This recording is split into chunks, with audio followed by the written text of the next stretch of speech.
In September 2021, Clark Roofing fixed a 7-year-old leaky roof in this municipal court building in Central Texas. It had a J.P. Stevens single-ply roof system that had leaked since it was installed around 2014. That company has long been out of business. The original roof was a mechanically attached membrane over 2 layers of poly-iso insulation, with a natural taper in the deck of 1/4 inch per foot. We removed the original single-ply membrane roof, but in most areas the original poly-iso was intact and in good condition. We also removed wet and damaged insulation. 1/2 inch high density fiberboard was installed over existing insulation. The new 60 mil Mule-Hide TPO roof system was fully adhered over the high density board, and all mechanical flashing were replaced.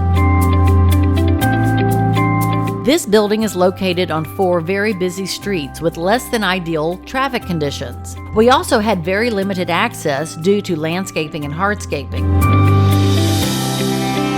Clark Roofing set up traffic cones, barricades, warning flags, and foot traffic control to protect the public and the staff. Due to the height of the building and difficult access, a 120-foot crane was used to remove all materials and load all the new materials on the roof for installation. We protected the sidewalks and brick pavers with 10 2,800-pound crane mats. Due to the tight schedule, we worked 13 to 15-hour days, including Saturday and Sunday, to reduce issues with noise or disruption of the staff and the public.